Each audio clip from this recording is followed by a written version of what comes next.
One of the things that we are going to talk about, why this is super important, right? And kind of like what Michael said is, one of the reasons is it doesn't matter which way you go, okay? It doesn't matter. I think you're going to see a lot more people that aren't going to be in full-time ministry like they were before. And a lot of it has to do, I'll speak a little bit about the message today when I preach later tonight, is honestly a lot about it is because the world is getting worse and worse. And there's nothing that you're going to do to stop that. It's because of sin. And this world and our bodies and our lives and what you can expect from people is going to get worse. It's going to get pretty messed up before it gets any better. Okay? That's just the way it's going. And because of that, that's why we're seeing when years ago there was many people coming out of college and high school saying, when you would go to like a class, you'd say, hey, what do you want to do? And you'd see a lot of people saying, hey, I want to be a worship leader. I want to be a pastor. I want to be a deacon. I want to do this, right? Now, you and I both know, like if we were to take our whole group here and we were to say, hey, who here wants and has a desire to go into full-time ministry? Who wants to be a missionary? Who wants to be a pastor? Who wants to be in the church full-time and get a paycheck from it? You and I both know. What do you guess the amount of people are going to say, I want that? How many do you think out of 100? 1, 2, right? Probably 2, and then the rest of the people are like, man, that's kind of lame for that guy, right? It's kind of like bummer. He's going to have to sacrifice a lot, really not get a lot out of it. And that's not even the point, but that's where we're heading, is not a lot of people are going into it. And the thing is that's okay. So the question that I'm kind of telling you is whether you choose to go into full-time ministry, money makes a big difference on how you're going to do that. Or some of the people that they want to do that for a living, other people have a calling to do that. There's 2 categories. There's people that can choose to serve God full-time, and they might not be called, like in a church. And then the second category of people is there's people that have a specific calling. The Lord's like, hey, you've chosen this job, and that's cool and everything, but I actually want you to be a missionary. Like, that's what I want your business card to say. And that's a calling, and it's very clear to them, and the Lord lines up a path for them to do only that. And the story that I have for you is, like, I have a really good friend, Mr. Schroeder, right? We helped him buy a house in Spokane. I know his sons, amazing family, great boys, and I work with a few of his sons. But this guy has a calling. He's a missionary in Brazil. He speaks the language. Him and his wife are there. An unbelievable, godly man, and you are just excited to spend time with him every time he's in town. Okay? And with the job that I do, I actually get to look into people's finances and see where they're made out of. So, and here's the dilemma for this guy. He has a calling to be a missions guy. And then when it comes to what he has on the books, guess what he has? 0. Right? Minus. In most cases, minus, yeah. Him and his wife are both 60 plus. He loves what he does. He has a calling. The Lord is calling him to do it. And yet, the whole time he's doing it, he has to rely on God, which is good. He has to rely on God to support him. And I think that's great. But when I step back and I looked at that, because I know that's my path, right, with me and my wife. Like, me and my wife, like, we have a desire to serve with our time. Like, if I was to choose to run a business, like to make more money, or to invest my time into some ministry that's also going to grow, I would lean towards the ministry. The money part doesn't excite me. I don't care if it's $1 million, $2 million, big fat paycheck and a boat. It doesn't satisfy me. What satisfies me is sitting down with a few of you guys and getting very intimate and getting very personal and actually hearing your heart. That satisfies me a lot more than a paycheck. Does that make sense? So we want to go there. So then me and my wife are thinking, okay, if we want that, what can we do to not be like Mr. Schroeder? Because I'm telling you, if you don't want to be Mr. Schroeder that has been blessed with a calling, but is limited to that calling because of the way he has managed his life, right? And he's a godly man, but he was just so busy being godly that he kind of forgot how to take care of his family. He didn't invest a lot of the time and energy that we have now to work really hard, to be very diligent, to give us the freedom to go do that. And that's what I'm telling you for some of you guys. Some of you that are in going that direction, now is the time to secure your future in being a missionary, in being a pastor, now is the time to work very, very hard if you desire to really do that full time. And this is what I believe. Some people might disagree. Some people are like, you know what? I'm going to do what I want to do and be careless, and I'm just going to pray that the Lord will take care of me and send me a big fat check. Some people believe that. I believe that no, the Lord gave me wisdom and His Spirit, so what I'm going to do is I'm going to apply all of my effort. Everything I know how to do, I'm going to apply it strategically, but I know that might not be enough. But what I'm going to do is I'm going to do all of what I can do, and then I need to believe that Jesus, He's going to take care of the rest. So my plan, right? My plan for our family, we have a 3-year plan to pay off our house and to be debt-free and serve our summer times. So now that the kids are young, they get 3 months off in summer. We want to donate 3 months of our time. So everything I'm doing is we opened another business. My wife is working at home. I'm working a lot, right? And we understand why. Ian's like, yeah. Right? We understand why. We understand the sacrifice that we're making because we know that our path is this. And I've made a plan. It's strategic. But the whole time I know that this plan is the best that I can do. And what I know and I pray is I hope that the Lord can spice it up a little bit and actually take my 3-year plan and make it happen in 1. Which to me is like, Lord, thank you. Thank you so much. But I know that I'm capable of doing it in 3. So, those of you guys, depending on where you're at. And then the other category, people that don't go into ministry.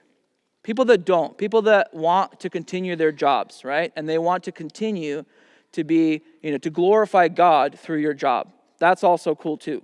Okay? So, one thing that we're going to start with, you had a question. Yes. You're good? Okay, one thing that we had a question, and this I learned just last year. And before we get started, does anybody have any questions on that?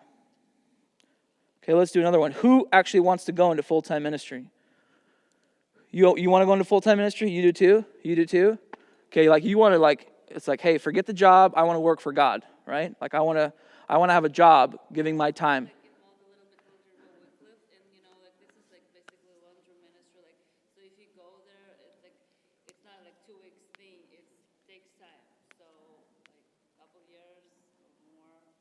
Yep. So if I decide to do that, good. When are you going to decide? You said if you're going to decide. You have to decide. Yeah,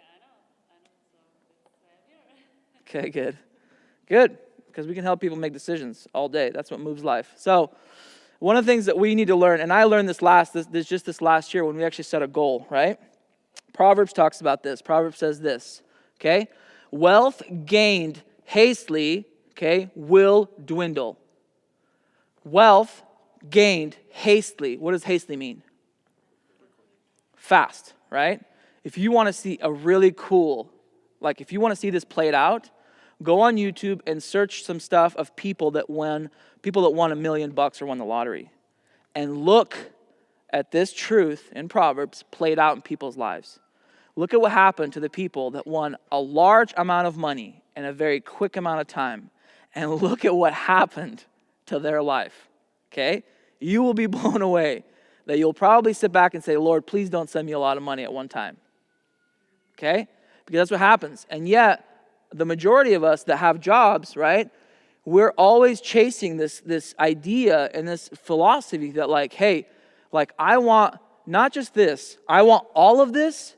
And I don't want all of this in this amount of time. I want all of this in this amount of time.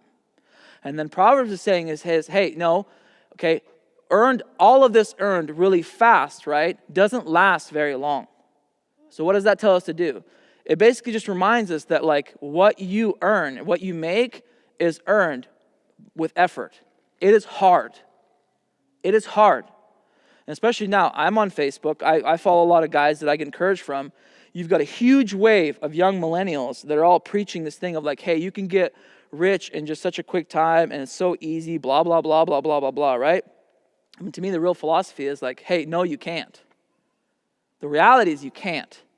Yeah, you've got a handful of people that did it because their parents were rich and they handed something down to them. Great. Congratulations for you. But the reality is, and the truth is, you can't.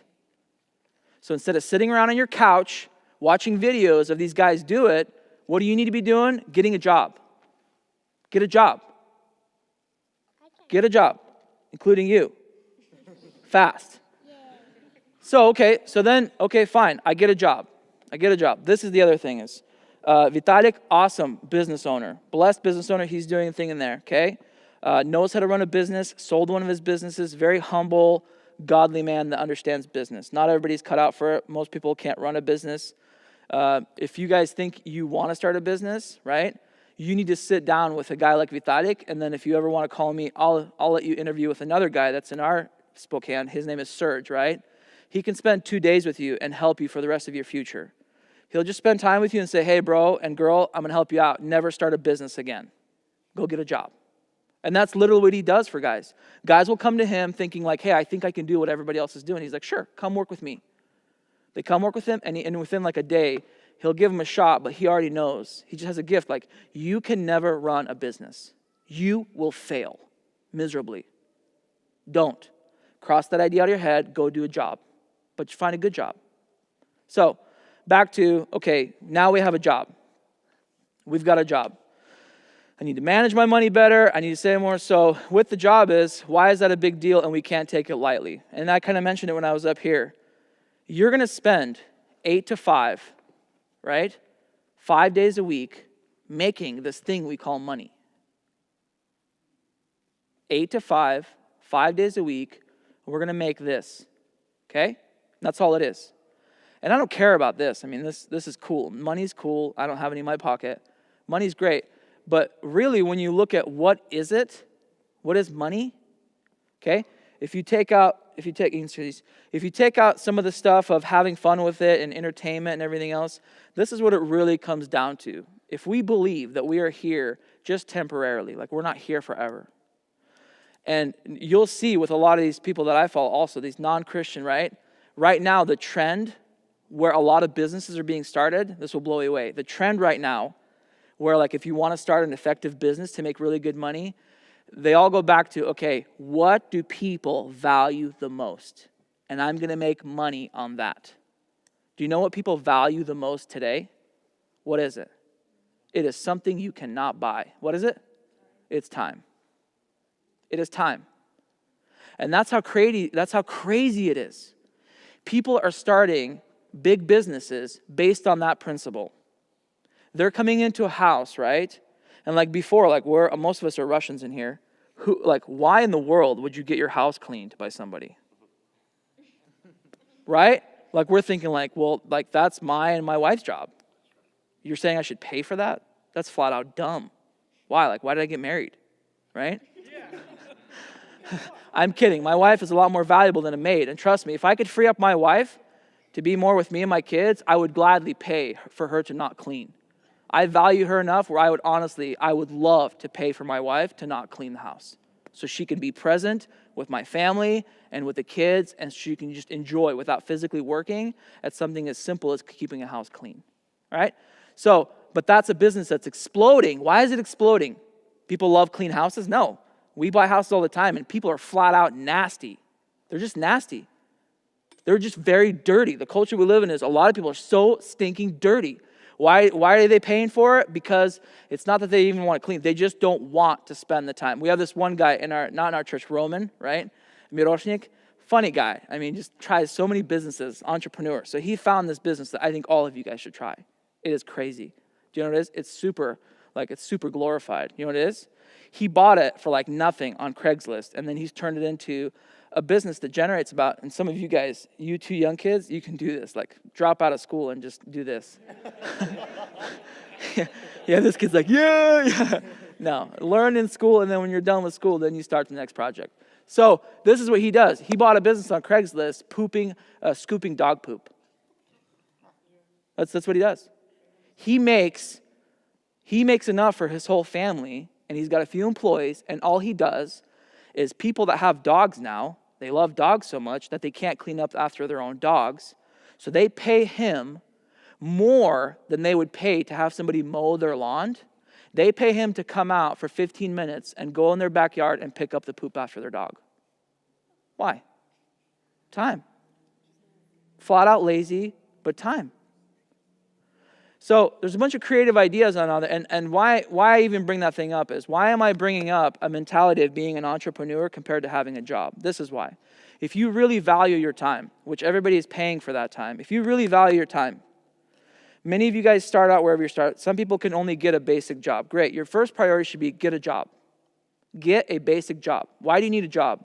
Everybody should have to start out. Like, I have a young guy that I mentor. He's 21 now, right? And he's telling me like he's very far ahead financially because of mentorship, right? And the whole time he's telling me like I'm just too far behind. Like I feel like I'm not doing enough. I'm thinking, you are nuts. You're 21 and you've leveled out with me at 31 and you're saying you're not far enough? I said, here, do me a favor. Go spend time with some 21-year-olds and then come back to me and tell me if you're not far enough.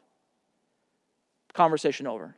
Spend some time with some 21-year-olds that have hundreds of thousands of dollars in debt, work at Subway or McDonald's or Starbucks, have nothing to show for it, have great degrees, and are just complete out lost. And he's definitely not there. I'm not going to get into details. So your first principle, and I did this, and I explained to him, I was like, hey, I worked at a job for 15 years. Like, I served my time. Now I have a business, and I have the freedom to do what I want with my time, but like, I worked. And yeah, jobs aren't great, but there's key things that you learn at jobs that build character that you need to have. And this is the thing is, like, your mentality needs to change. When you go to a job, it's not just about making money. It's about your job is to learn. You should be interested in the job. You don't have to be fascinated with flipping a burger, right? But actually looking at what happens here and actually just enjoying the economy of it, be like, how does this company make money? Who are the people that come by here and buy this stuff? And that's what I did. I tried multiple jobs. And in every job, I learned something. And you can learn so much and continue to learn. And that's actually the fun part of having a job. Okay? That's why it's worth it. That's the only reason a job is worth you getting paid $15 an hour, which is a little bit above the minimum wage right now. What's the minimum wage in California? What is it? $10.50. Yeah. So I'm telling you right now, like $10.50, if you have a job, that is not worth it. Like, you're worth more than $10.50. But again, you're not there just for the job. If you're using that $10.50 and they're paying you to learn, then the $10.50 is worth it. Because the alternative is you go to school and you take $30.50 and you pay the school for them to teach you something when you could have been paid to learn the exact same thing. The only thing that changed from you having a job and you going to a college is your mindset. That's the only thing that changed. Everything that you learn in a working field, you can learn at school. The only difference is you can come out of a job with no debt, or you can go to school with a whole bunch of debt. And that's not for every industry. Not for every industry, right? There's other industries where, like, you get into the medical field, you need to go to school. Nobody's going to let you practice on anything without you being properly educated before you can do it. Okay? If that's your calling, go ahead and do that. So, main thing is, those of you guys that have a job, you need to be consistent. You're going to learn values there. But as you're working in that job, right, you need to start really valuing time. A lot of people that are younger, you can keep doing a job and you really don't value the time and you're not going to learn anything because of that's the biggest thing is. You only treat it like a job and you forget the fact that you're spending time at this job.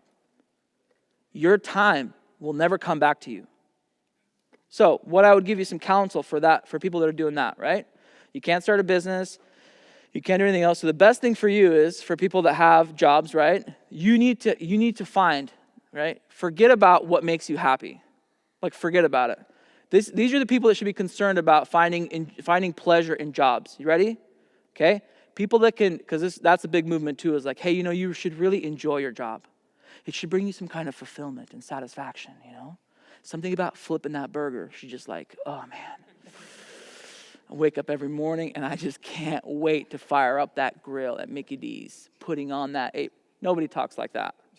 Nobody, and if you do, then hallelujah, you found something that's crazy. You were the 1%. Okay? So if you have that job, your main thing is you've got stability at your job. You should always be mentally looking for this. Always be mentally looking for this. How, listen up, how can I get more for my time? How? Not by stealing it, not by thinking that I deserve more, but just being creative on your own. It's like, hey, my time is valuable. Okay? And some of you guys, you have a job, right? So if you want your time to be more valuable, you need to bring more value to the people that have hired you. So you can actually not quit and look for a job that's more expensive, that pays you more. You can actually start bringing more value to the people that you work for and say, hey, I need to be compensated for this. Why? Because I'm investing more of my time into this. I'm giving you more. And in return, instead of me looking for something more and getting some of my time back, I want the money. Because I'm giving you my time. So a lot of us just need to really be thinking of, what is my time worth? And if there's anything that I can do to get a bigger return for my time. Not because you're cocky and you deserve it. No, it literally has nothing to do with you. Most of us aren't even as valuable as our time. People actually value your time more than they value you. So again, when you're thinking like that, it's not about you. It's about, if time is precious, okay, you need to have a value of that time. And giving it away to this guy or this guy for $10, in that case, honestly, I would probably look for a sponsor, maybe go on a missions trip, because your time is going to be a little bit more valuable there. Okay? So, if you have a job, always be thinking of, hey, what's the next thing where I can excel in my job and I can be making more and I could be having a higher value of my time. That's a priority. Okay? Any questions after that before we move on to the next thing?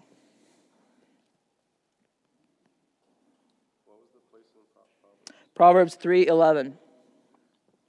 So that's a thing that you constantly have to fight with. Like just recently, we started a new venture where we work, and man, I'm telling you, it is not fun. It is not fun work. It is super difficult. It is super hard. The rewards are great, but it's just really quick. The mentality of, hey, things come easy to you, right? To earn something bigger, it takes a lot less time. That mentality in the last couple of years has just been wiped out of my brain. And for some of you guys, it might take some time for that mentality to leave, okay? Because stuff doesn't come easy. It takes hard. The thing that comes easy is spending it and blowing it. That comes really easy, okay? Principle number 3, okay? Principle number 3, 2, I'm not going to touch too much on. Principle number 2 is don't be greedy, okay? Don't be greedy. And then I'll go back to just a quick one on the people that can find satisfaction in what they do, right, are the people that have actually made a plan to get there. So, if you want to find something that you enjoy doing and leave a legacy and stuff like that is closer to retirement age, where you've hustled and you've worked really hard to achieve something, and then you get to a level of being kind of a parent where it's well, you know what? I'm financially secure right now that I can actually do something that I enjoy. I can start a coffee shop, not even to make money, but because I love coffee shops, okay? That's the time that you do that. You don't pursue a passion when you have nothing. You don't pursue something that makes you feel good when you have nothing to do that. That's not the time for it. You work and you build up to it, and then when you're ready in that time, then you're all about, yes, now I'm pursuing my passion. To me, I would love to build motorcycle choppers, custom chopper bikes. I would love to do that, okay? Why am I not starting there? Because that's something that I do when I'm financially ready to do it and actually have the resources to enjoy doing it, almost to the point that if I do it and I don't make any money, guess what? Who cares? Who cares? Even if I make a little bit of money like a guy at McDonald's, it doesn't matter. Why? Because now I'm actually doing it for the pleasure. I'm not doing it for the money. Okay? Second principle is don't be greedy. Don't be greedy. Don't be greedy. For a lot of people that are younger here, this really doesn't apply to you guys, because to be greedy, you actually have to have something, right? And if you don't have anything, you've got no problem with being greedy. Okay? But for the guys, right, as just a gesture to the guys, don't be greedy. As you build relationships, this is a principle because we're just at camp, right? And I teach our guys this all the time. If you're out with girls from church, right, if you're taking people and you go fellowship, always offer to pay. Okay? Always offer to pay. That shows them and shows you that you are not greedy. That's a principle that you can play out. Always offer to pay. If they say it's okay, don't beat it down with your pride. Just step back and let them do what they want to do. But your job as a gentleman, and to show the practice of not being greedy, is as a man, you always offer to pay. Okay? Girls, you to show your humility, right, as you practice that, is to say, of course, sure. And if you say no, then politely just say, no, it's okay, without trying to make him feel like a complete loser by you bashing on him to show him that you can actually take care of it yourself. Right? No humility there. Doesn't work out in either way. So it's a very simple transaction when you go out with people, men, guys, always offer to pay. Okay? Slide the card, do a nice gesture. If they said, no, it's okay, don't be hurt about it. Be like, no problem. Shake it off, be completely light. You do your part, girls, you do your part. Yes, question.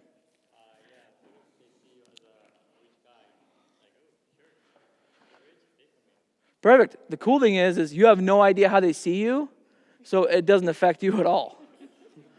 And the bonus is, if they do see you as a rich guy, then I would say the second question is, what if they see you as a generous guy? Why do we always mentally go towards, well, hey, this guy's rich, he can just kind of do whatever? Oh, I think if we're, depending on the community that we're in, some people be like, hey, he's very generous. And I respect that, and I value that. And it makes other people do the same for you. So, good place to model that. What else? Nothing on that, okay? Number 3, don't start without a plan. Don't start without a plan. This is a big principle for me. I love entrepreneurship. Multiple times I've started things without a plan, without a strategic plan of, hey, this is what I want to do. As of now, that's changed. The plan that we have for our family, it's very strategic. It's got a timeline. It's realistical. And now what I do is I take my plan and I actually give it to a few people that I trust and say, hey, what do you think about this plan? Give me some insight. Like, tell me if you think this is legit. Like, if this is something that I can do, if it's worth it. And then I'm open to be humble enough to take insight and counsel from other people. That's what I'm open for. So any plan that you make with what you want to do, you need to have. Any things or ambitions you have, you need to have a plan. You need to have a simple, step-by-step plan. How are you going to get there? Okay, Michael says he wants to be a missionary, and he wants to be, for him to move. Michael, you're moving to where? To Spain. Michael's like, you know what? I'm moving to Spain. I'm doing it with my family. I'm going to go to Spain. I'm going to find out what it takes to live there. Okay, where my family's not feeling like they're serving the Lord, like for sure, but at the same time, a little bit comfortable. So I'll do a budget, find out, hey, it's going to take me $3,000 a month to live there. Okay, we can do that. How am I going to do that? Where am I going to get a job? If I can't get a job, how long? If I don't get a job, 6 months, who's going to sponsor me? What do we need to sell, right? All of that's a plan. All that's a plan, and all of it needs to happen for you to succeed. Will that plan screw up, and can it screw up, and can it not go through? Of course. Is that a reason for you not to do a plan? No. No. You don't control the outcome of what happens there. What you control is you need to have a plan, because people rely on you. In his case, his family relies on him. The people that he's going over there to serve rely on him. And all of that could be jeopardized by what? By God? No. A lot of it could be jeopardized just by the simple fact that you did not have a plan. You weren't faithful. You weren't a good steward. You just took it lightheartedly and said, hey, I'm going to do this thing over there and everything should be great. Okay, we'll see. Having a plan. And for some of you guys, it's as simple as writing it down. So some of you guys said you need to save money. Who said save money?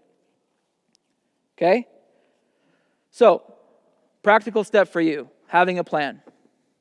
And we'll break it down for you, right? You said, you want to tell me what your name is again. David. David, you have a job now, right? Okay, you work full-time? You have a girlfriend? No, good. And the reason I ask is money goes to that, so you need to know, okay? Okay, good. So, and you live at home, okay? You live at home. Do you have debt? You do. A little bit, lot? Okay, not bad. And then are you done with college, or are you still going? Okay, so now you have a full-time job, right? And you have a goal of you want to save money. And not blow it, okay? So if you save money, you're not going to blow it. So you don't need to worry about the blowing part if you actually say, I'm going to save it. So don't even work on the blowing part, okay? Work on the first thing, and that's called your integrity of, hey, okay, so then now, do you make enough money right now to sustain yourself? So every time you get a paycheck, you're not negative, you have money left over, right? Okay, so perfect. So I'm going to ask you now, and you guys are all here, how much money do you want to save? Or let's even take it to the why. Let's take it to what. This is one of the reasons why people don't save money. Why in the world do you want to save money? Why? Well, not you, Vlad. Him.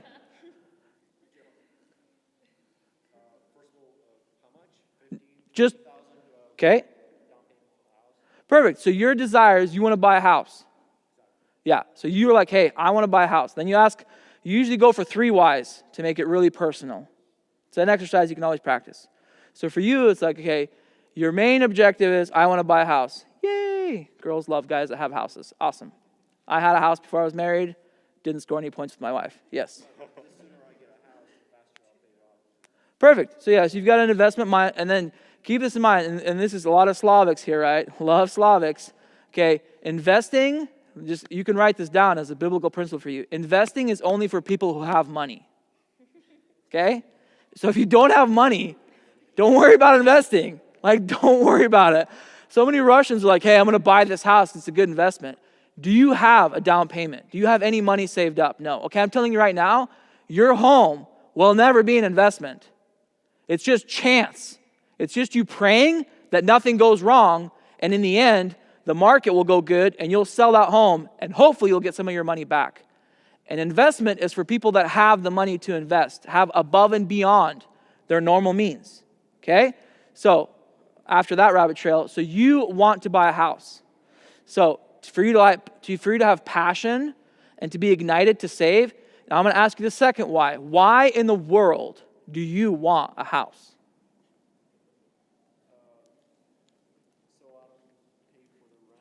Okay, and that's super exciting.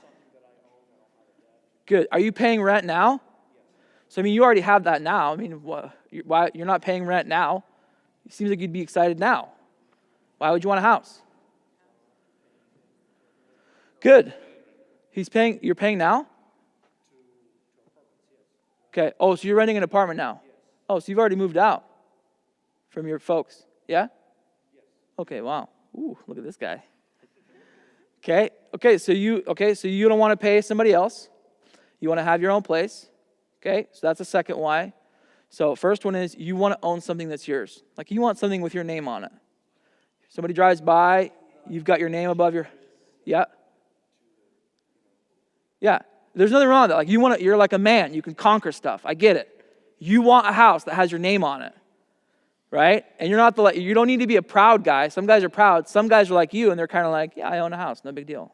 But inside you're like, I own a house. That's good. That's a manly, like you've achieved something. You've worked hard to get it. Don't take that away from yourself. So one is you want to own something. Second is you want to be a good steward. You don't want to be throwing money away to something that you have no business throwing money there. You want it to be throwing money into yourself. You want to be reinvesting it. And then the third why is why. And you don't have to answer because this is really difficult. Oftentimes, we started with a simple thing as, hey, I want to save money.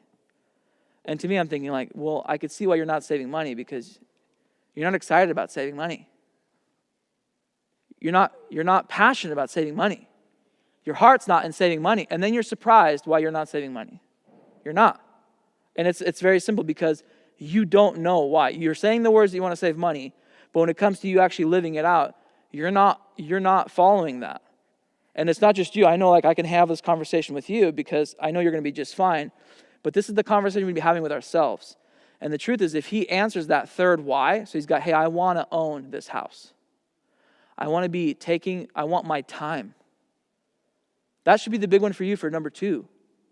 You need your time. Because when you own something, right? When you own your house, look how crazy this is. The majority of the people, half of their paycheck, half of their time goes into paying for a place that they call a house, that they cover their roof over their head with. So 4 hours out of your day will go to you taking that time to think about your roof. That's it. So when you grow up, which you are growing up, and you get married, if you don't do anything different, half of your time is going to go to you're getting a paycheck, and you take that money and you pay for this thing that's going to cover your head. And most people, like your wife, and maybe some other people, don't even appreciate that. They look at the house that you have and they say, this house isn't cool enough. It's not fancy enough. They don't look at the fact that I gave half of my life for this piece of junk. And you want a fancy piece of junk? You want my whole life for this dumb piece of junk that covers our head. And you want to fight over this thing? You want to value our relationship over this thing. And you want me to give more of my time away from our relationship towards this box. That's what you want? That's an aggressive approach, but don't talk like that with people that you love. Talk openly about it. Put things where they belong into proper perspectives of this is just a box. This is a box where our relationships are coming together. The value here is us together, not these walls. So for you, your biggest passion should be is like, if you don't figure this out now, if you don't start saving now, you're going to marry a smoking hot wife. Whew. Wow. Right? Beautiful. You're going to want to spend time with her so many times. You just want to be with her. But guess what? You can't. Yeah, you got to go to work. You're going to wake up every morning thinking, honey, I want to lay in bed with you and just have a cup of coffee with you and spend time with you. But you know what? I can't. I have to go pay for this thing. Let me put our relationship on pause real quick. Why? Because I have to go pay for this thing. Hey, I would love to go spend some time with my kids. I would love to do the whole on the movies, playing baseball with your kid in the front yard, which nobody does, right? I would love to be the only one in our neighborhood that does that in a lame Seattle yard that you can't even throw a ball in. Like, I would love to be the only one here that does that, but I can't. I can't because I need to go give my time somewhere else. That should be the driving force. So see, when you put some passion behind it, when you really start to see what you're losing by not saving, then the thing of you wasting money, that becomes so cheap.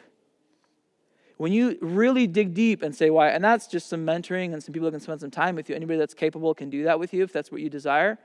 They'll bring you down that process. And then after a while, you're just like, this is dumb. Why would I not save money? People around you be like, hey, I'm going to go buy this car and do this. And you'll look at it and be like, you'll look at them like, what's wrong with you? Like, what's wrong with you? And they'll look at you like, what are you talking about? You're like, yeah, like I don't get what you're doing. Then you're going to start impacting people's lives with not only the way that you do life, you start impacting lives with the convictions that you made. In the end, guess what you have? You have a house. But when you tell people now, like, hey, I want to buy a house. Great, I have a few.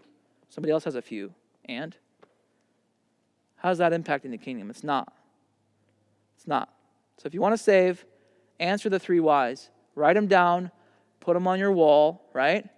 Make a wall for yourself, a visual, very visual. Put a nice house that you want. Put a timeline. And in the end, right, at the very top and at the bottom, say, hey, Lord, I want to do all of this to glorify you. Not even doing it for myself. I'm doing all of this to glorify you. And you say, hey, Lord, you know how I'm going to do it to you? Like, how am I going to glorify you? I'm going to have more time for you. That's how. I'm going to stop robbing myself of time by giving it to you. That's why I'm saving. So that's your plan. Who else? Anybody else? You had the spending money too, right? Yeah. Yeah. Yeah, lots of bills. Yep. So then again, let's take with you, right? So, okay. So we'll go deep with you if you're cool with it. Not too deep. Not too deep, yeah. So your thing is you like waste money, right? Explain to me what you explain. Not exactly waste, just kind of like spend. I guess you can say waste. Yeah. It's not like an investment at all. Yeah, so you've got wants and needs. This is just simple. We do this with our kids, right? Something you want, something you need. And then if I was to look at your bank statement, I'd see a lot in the want part, right? Yeah. Okay, so I'd see a lot of wants, not a whole lot of needs. Okay. So, and then same thing, so you got a job. You're done with high school. You have 2 jobs. 2 jobs. So you're done with school, not going back to college. Yeah, taking a long break from college. Okay, so you're not going back. No. Yep. Not a break, you're just not going back. When you decide to go back, you can go back. But as of now, just tell people you're not going back. Make sense? Yeah. Yeah, good. Okay, so no more college for you for a while. And then now you're working 2 jobs. You're making good money because you're blowing it. Yep. Okay.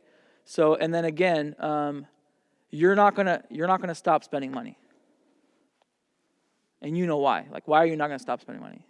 Well, it's kind of like I don't really know what to do with it. Yeah. Once I collect some, you just want to like spend it on traveling. Yeah. So yeah, and the same thing. I mean, you're not serving, right? Yeah. Well, Okay. I am a little bit. Yeah, a little bit. Just yep. So you're serving a little bit here. You're not planning to be a missionary, right? Okay. Do you own a house? No, I rent a house. You rent a house. You don't have a goal to buy a house? Not yet. Not yet. Good. Yeah, not a really good investment. Good. So you don't have that goal, and so you can see now, like, it's very simple why you're blowing all your money. So why would you want to stop? Stop blowing my money? Yeah. I mean, don't you find, isn't it fun? Well, I'm getting older, so I kind of want to save up For for a business, you know. Okay. It's very like, you know, I haven't figured out exactly what. So Okay. I do want to get some mentors. Okay. And Is anybody surprised that he's not saving? Of course not. It's like, why would you save? I mean, just like if I was you in your shoe, I would do exactly what you're doing. I would just spend all my money and just have fun. It's not going to get you very far. So the thing is the other weird thing is like, why are you judging yourself for it? Like, why does it make you feel bad? just recently, and honestly, it's because I do have friends that are like, you know, below me a little bit. Yeah. And, like financially. Yeah. But then I have a couple friends my age who already own houses. Yep. You know, and you know, you spend more time with those guys. Yeah. You just kind of, you know, what am I doing with myself? I get it. So the biggest thing that's only going to impact you is you need to change your perspective on time. You're just like everybody else that's in here. You think that you have so much time. You think that the way that you work now, keeping up with 2 jobs, money rolling in easy, you think like it's going to be like that all the time. I wake up like this in the morning, right? I think of this sometimes like my job is very like I need my eyes. I need my whole body and I need my eyes. It's one of the reasons why some guys would be like, hey, let's go snowboarding. And I say, no, like that's dumb. Like this is a money-making machine. Right? Why would I take this machine on a thing that can hurt me? I mean, that's just not logical, right? It's like, why? It's like, I've snowboarded before when I didn't need to go to work, but as of now, like if I have, and it's not like if I have goals and plans, like I rely on my body to do these things for me. So to me, like I don't jeopardize that because I know it's going to mess with my plan because of what I have, because of what I want to do. And in your case, like, so I remind myself all the time, like, and I, like, not only that, like, I always remind myself with a sense of gratitude that I am super grateful. Like, I wake up one morning, like, and I do this more and more, and I think of, hey, what if I woke up today and, like, I have all these plans and ambitions, this 3-year plan. I was like, what if I woke up tomorrow and I couldn't see? It's like, dude, my plans are gone. And then I'm like, well, hey, don't be discouraged. Just make different plans. Just make different plans. I'm going to get to the same thing. I'll just have to find a different way to do it. And same thing with you is like, you're just at an age where you obviously have you need some serious mentors. Yeah, and that I've been so blessed. Like my best friends are like over 50, like a few of them. And you think it's funny, but like I go to kids camp to volunteer, and I do it for the kids. I take a few of the guys from our youth, but one of the main reasons I go to kids camp is I get to spend a week with guys that are over 50 that are my best friends. Like they are my mentors. And these guys are the guys that have had everything, that have lost everything. These guys that have had great relationships and their wives left them or they screwed up. And when you look at the hurt and the pain and the loss and you start getting a perspective of time, then only then can you adjust your habits. As of now, you think like the world is never going to end for you tomorrow. You think you're going to wake up tomorrow and it's going to be like, oh yeah, no big deal. So like that mindset needs to change. Scripture says there's an urgency to what Scripture is preaching. A lot of people that are in your shoes, like even when there's an altar call and like say the Lord's pressing on your heart to change something in your life, right? A lot of people that hear the Lord say, hey, you need to confess your sin in this area, they're like, you know what, I'll do it tomorrow. Now what's that saying is that says they have no sense of urgency for the gospel. They live in a life where they think it's going to keep happening tomorrow, tomorrow, and tomorrow. So there's no sense of, hey, I just heard this thing. I need to respond right now. Like right now. Not tomorrow, right now. And that's what you don't have. And a lot of people don't have that sense of urgency. They're thinking like, hey, do it today, do it tomorrow, do it next week. Mom wants me to take the garbage out. Sure, I'll kind of do it when I'm outside. No, do it right now. There's a sense of urgency. Like if they ask now, they want it now. So, and a lot of people don't have that. They're just chilling. Like it's no big deal. And you're not going to feel the hurt of that till in a couple of years where you can't do what you're doing now. Then you're going to feel the hurt of that. And you're going to look back and say, oh man, wasted time. So what I would encourage you is you need accountability. You're young enough. The worst thing that you can do for yourself is not be accountable to anybody. So if you're not accountable to your parents for some reason, that's obviously the best place. You need to find mentors and say, hey, I need help making a plan financially, and I need to be accountable to that plan. I need to say, this is what I'm going to do, and then they can look at you and say, hey, are you doing that? No. Okay, I'm going to punch you in the face with a 2x4. What's up? And then you're like, okay, got it. I'm back to the plan. Because guys like you that are in that age, you guys slide because you have zero accountability. You show up when you want at home, you spend money on what you want at home, you kind of do what you want to do, and that is a place where you will never grow. People that are millionaires and people that are amazingly godly Christians that don't have any money, all of them have one thing in common. All of them have unbelievable accountability. One of the pastors that I follow that I just respect and love, right? He knows his weaknesses in different areas. So one of his weaknesses as men is our intimacy, right? So he even has rules for all of his staff in his church. One of his rules for his guys his leaders, is you never go on a trip by yourself. Never. It don't matter. Like that's accountability. Like you never go on a conference or anything. I don't care what it is. You never travel alone. You do not spend time in a hotel room in the company of other people alone. Never. What is that?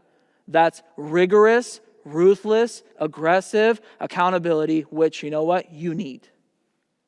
And I know as I'm talking to you, like some guys like, I don't really want that, but you actually know that you want that, don't you? Yeah, no. Like it's like painful. It's like, oh, this is gonna be the worst. But inside you as a guy, you're like, man, I want that so bad. Right? It's crazy. It's crazy. That's how it is. So that's, you need a good mentor. Somebody that sits you down and really puts a value, puts a value on having a great family. I would encourage you, if you live in Seattle area, Vitalik's a good mentor for you.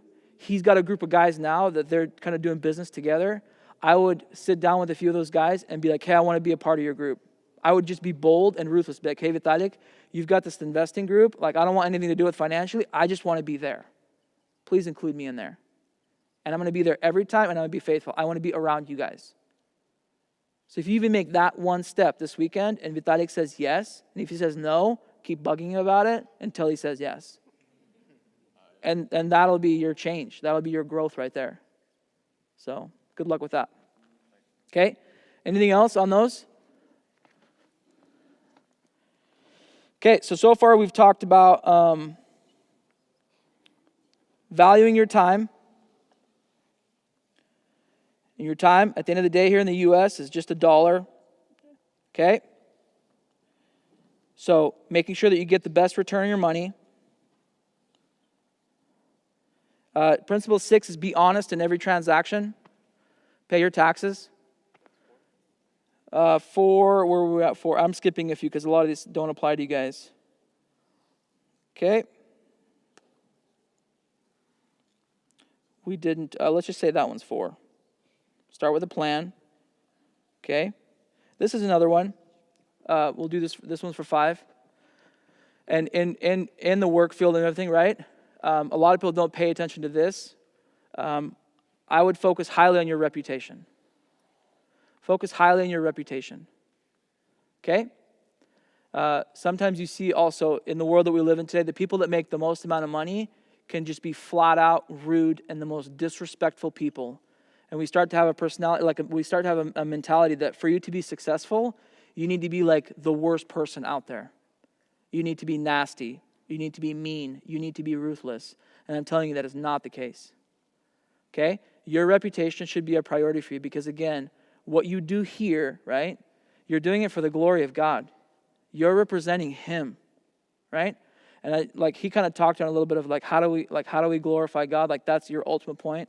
The only way that we glorify God, right, is that's what we live for on this earth, is to glorify Him. The way that we glorify Him is by living out what He tells us to do. So every time you wake up in the morning and you do something that God told you to do, like in the Bible, like He tells you to live your life this way, every time you do that, in that moment, He gets glory. It's like a transaction, right?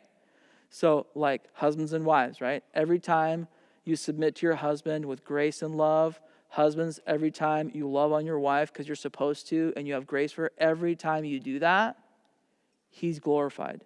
What happens when you don't do that? He doesn't get glory. And if He's not getting glory, you're not fulfilling what you were called to do. Same thing with asking forgiveness, right? Every time the Lord calls upon you to to fix your mistake, okay, we think it's this really complicated thing, but it's not, right? And the same thing with tithing. Tithing is not a very complicated thing. It's very simple, right? In your life, when it comes to you tithing, you either glorify God with your tithing or you don't. So the people that don't tithe in that department, because your life is one life, but it's kind of in separate pieces. Nobody's perfect, right? Somebody's really good in these areas. Somebody's really bad in these areas. So if I look at your life on a chart and I say, hey, are you glorifying God in tithing? It should be a very simple yes or no answer. And it's based on what? Do I give my tithings to the church? No. Okay, so in that area of your life, you're not glorifying God. In that area of your life, God is not amazing to the people around you because you're not glorifying Him, because you're not doing what He told you to do. Yes? Yes, tithing, yep. One of my employers, foreman, gave me suggestions. He's a Christian too, Mm-hmm. but когда ты жертвуешь $10 в церкви, your value, your 90% finances much more, Okay. and you actually get more money than. Yeah. I would be careful with that teaching. I'd be careful with that teaching. And just because, so basically, it's the whole concept of, hey, if you give to the Lord, He's going to bless you much more than you give, right? And the way that I see what you just said, and it's a lot of people do it to it's almost like a parent talking to a child, right? They're saying it in a way where they're not really giving them a choice to do what they should be doing. And I don't want to do that because all of you are mature. But this is as simple as it is. You can tithe a lot to God, and God will give you 0. Because it has nothing to do with what He's giving you. Okay? Because what we just did there is when I say, hey, Lord, or hey, hey, if you tithe to God, God will bless you so much. So then the question is, who's getting the glory? Who's getting the glory? You? Now you're so blessed? Wow. Has nothing to do with you. The only reason you do it is a very simple transaction. You are called on this earth to glorify Him, and to you, it's it's almost like not even emotional. It's very dry. Why do I do it? Because I'm choosing for my life to make God higher than I am, and that's why I'm glorifying Him by saying, yes, Lord, I'm going to tithe. And if you choose to bless me and give me more than I need, what? Awesome. If not, it's okay. I'll get it from my parents, Or Vlad. Vlad will borrow me some money. So, okay. Reputation is big. Yeah, we've had, dude, we're already at 2:00. What are you guys doing? Come on, let's pray and let's get out of here. Ready?